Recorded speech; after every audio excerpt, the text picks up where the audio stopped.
Baiklah, terima kasih. Selamat malam, Ibu Bapak sekalian yang masih bertahan. Ini sudah lewat 21, lewat 10. Mudah-mudahan saya cukup 10 menit saja. Karena kalau desainnya kan stop jam 9 ya. Kemudian 1 jam diskusi. Baiklah. Eh, pada saya diminta untuk memaparkan kira-kira strategi pengembangan wayang Gajah Mada itu seperti apa. Sebenarnya Mas Rudi tadi beberapa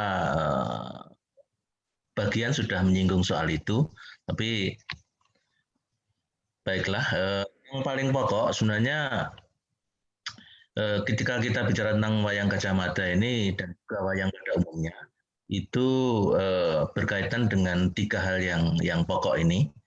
Yang pertama adalah rupa, wujud karakter wayangnya. Kalau dalam hal ini kita memang memilih wujud rupanya itu wayang kulit. Nanti bisa dikembangkan dengan wayang golek. Bahkan kalau sendra tari dan wayang orang Gajah Mada, dulu kalau nggak salah zaman Prof Timbul di UKJGS dulu itu sudah ada itu wayang orang Gajah Mada. Kalau tidak salah beliau pernah cerita itu. Kemudian yang terkait dengan rupa ini tentu harus ada jangkar mengapa kok memakai itu, mengapa bentuknya seperti itu sangat tergantung pada narasi cerita yang terbangun. Dan terkait dengan pilihan narasi cerita ini seperti tadi sudah disinggung Mas Rudi, kita itu lebih ke Gajah Mada historis, bukan Gajah Mada dalam pengertian sastrawi. Mohon maaf suara saya terputus-putus atau lancar? Lancar, Pak. Lancar saya, Pak. Ya, soalnya rumah di lembah di bawah selokan-selokan Mataram itu repot sinyalnya. Jadi dari narasi ini juga nanti kemudian dan rupa ini kemudian bentuk pergelaran sebagaimana tadi juga disinggung oleh Mas Rudi itu kita sangat-sangat terbuka sekali. Karena apa? Karena yang akan kita bawa terkait dengan wayang Gajah Mada itu adalah semangat Bhinneka Tunggal Ika dan semangat kenusantaraan. Ini tadi sudah disinggung Gajah Mada Wondo Bayangkara dengan atribut Bayangkaranya. Tantangan yang jelas tidak sederhana karena wayang Gajah Mada nanti akan posisinya sebagai triple minority. Di antara narasi, di antara wujud rupa saja, saya yakin sekali Ibu Bapak sekalian yang kebetulan katakanlah tidak terlalu selama ini tidak terlalu bersinggungan dengan wayang itu mungkin baru pertama menonton. Walaupun kalau wujud-wujud wayangnya sudah sejak tahun 2019 awal itu saya unggah, tapi memang dengan akun Facebook yang beda. Juga beberapa kali saya unggah di akun Sindung Cahya di BA. Yang sementara ini memang saya rutin mengunggah koleksi wayang Fakultas Filsafat peninggalan Ki Timbul. Dan ini tentu dari cerita sudah tak terkenal, wujud tak terkenal, belum lagi nanti yang ini juga kita harus pikirkan bersama karena ini masalah kita bersama, yaitu bagaimana kemudian wayang itu sendiri secara keseluruhan itu merupakan barang asing bagi generasi milenial. Kita sebelumnya punya kita Mas Seno Nugroho itu lumayan bisa menarik generasi milenial untuk pertama-tama tidak kenal wayang, tapi kayaknya Tuhan menghendaki. Kemudian yang tadi juga disinggung oleh ini belum ya, yang terkait dengan pelajaran sejarah yang sejak reformasi itu termarginalisasi. Dan ini memang terkait dengan efek trauma ideologis Orde Baru yang sangat stigmatik terhadap katakanlah peristiwa 65. Sehingga di sana pelajaran sejarah, buku sejarah, itu terjadi perdebatan politis menurut saya, bukan akademik, yang akhirnya keputusan dari kejaksaan lucu sekali karena kemudian melarang buku sejarah itu kemudian untuk bahan pelajaran. Padahal kalau pelajaran sejarah tanpa buku sejarah kan repot sekali. Jadi saya tidak tahu itu kecelakaan macam apa itu. Kemudian juga ini tadi juga disinggung Mas Rudi juga ada kepentingan politik identitas. Dan ini dikembangkan narasi historis yang ahistoris. Yang terkenal misalnya narasi historis ahistoris itu misalnya Borobudur itu peninggalan Nabi Sulaiman dan sebagainya. Ini juga menimpa ternyata pada Gajah Mada, bahwa Gajah Mada itu bukan Gajah Mada tapi Ahmada.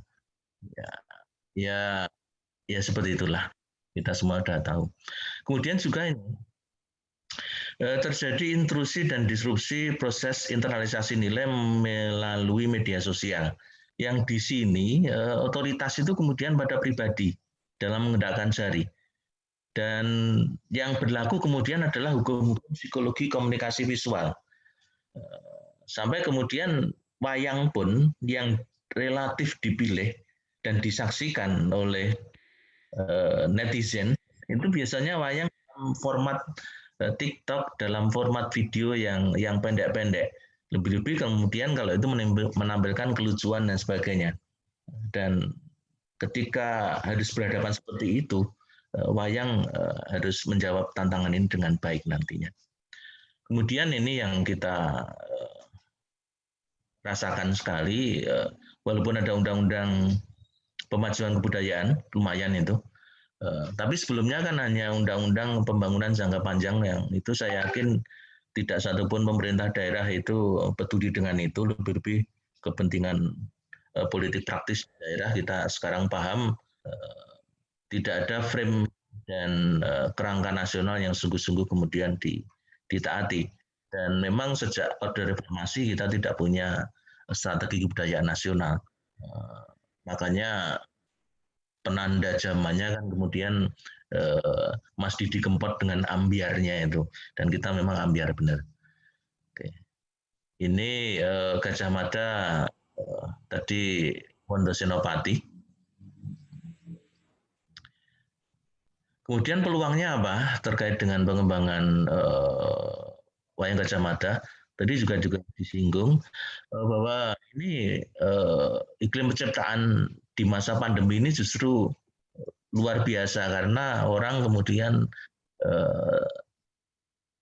cenderung di rumah, main HP pun kan ada batasnya sehingga kemudian di situ muncul kreativitas dan disitulah sebenarnya nanti aktualisasi diri juga menguat. Kemudian juga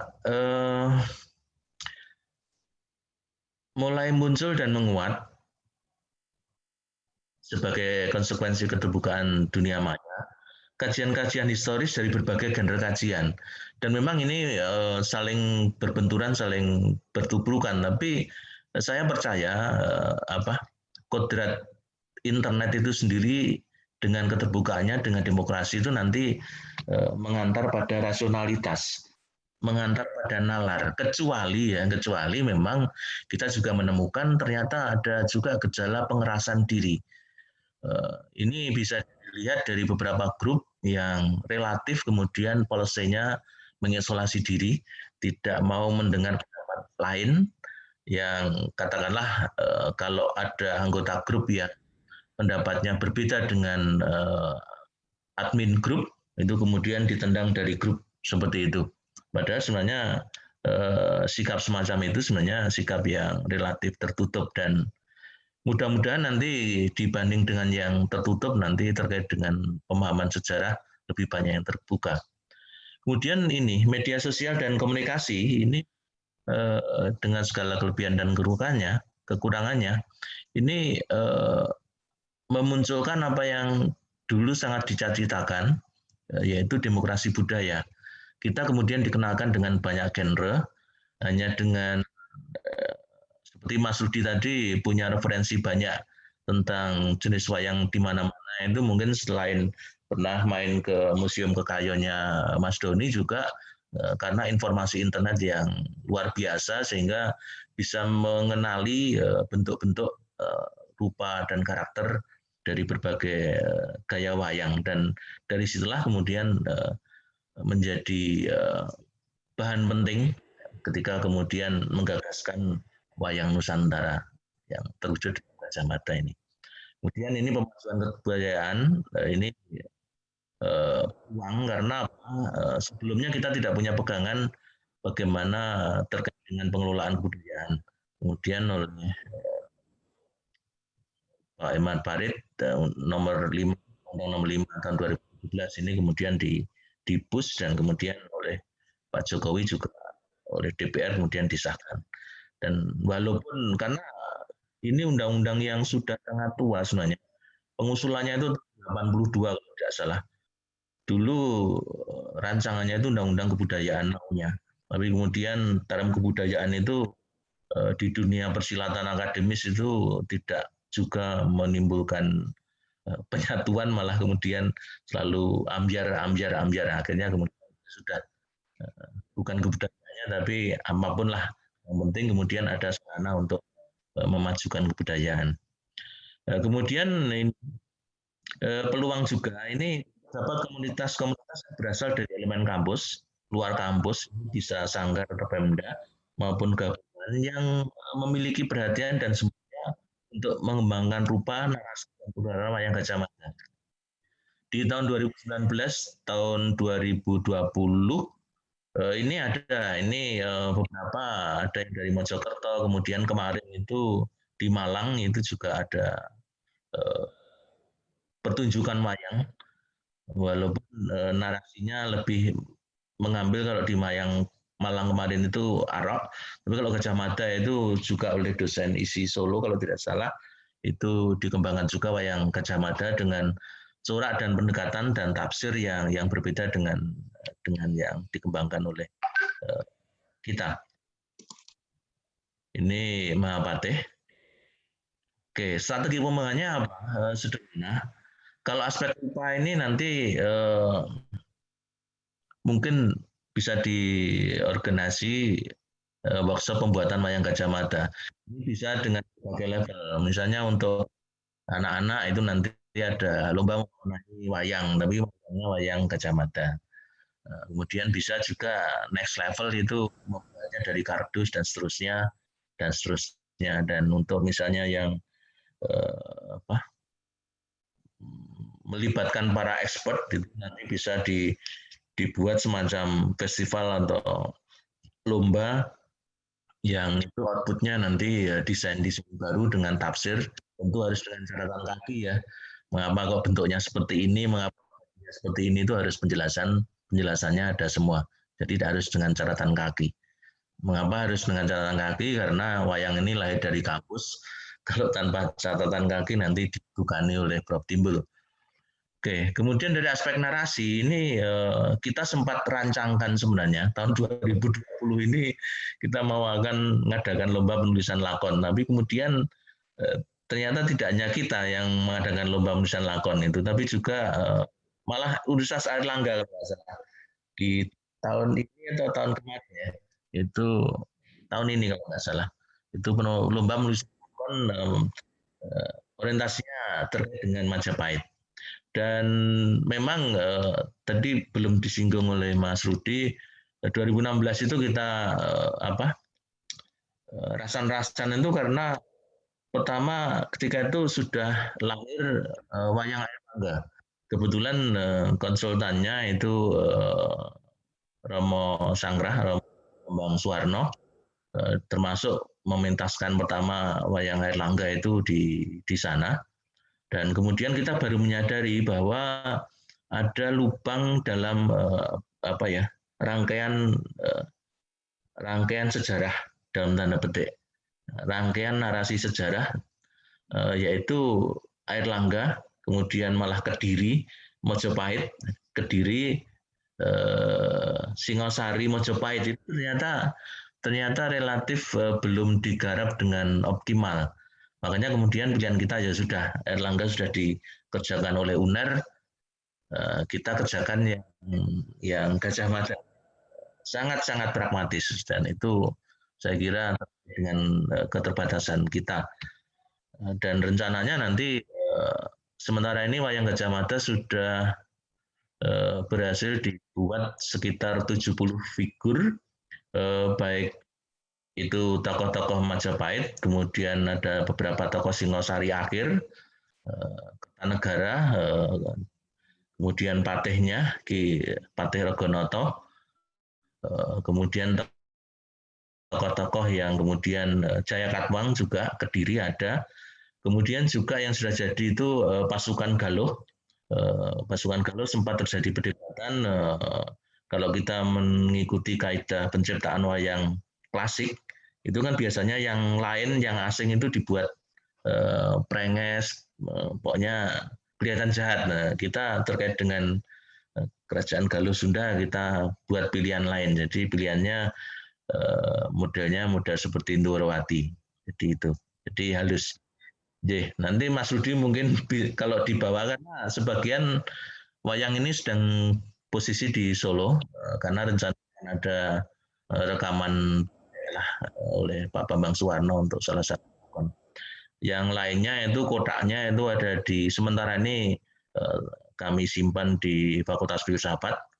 Nanti kalau momentumnya tepat, itu nanti akan kita serahkan ke universitas. Tapi semoga nanti ketika diserahkan itu memang ada tempat yang layak untuk menyimpan itu.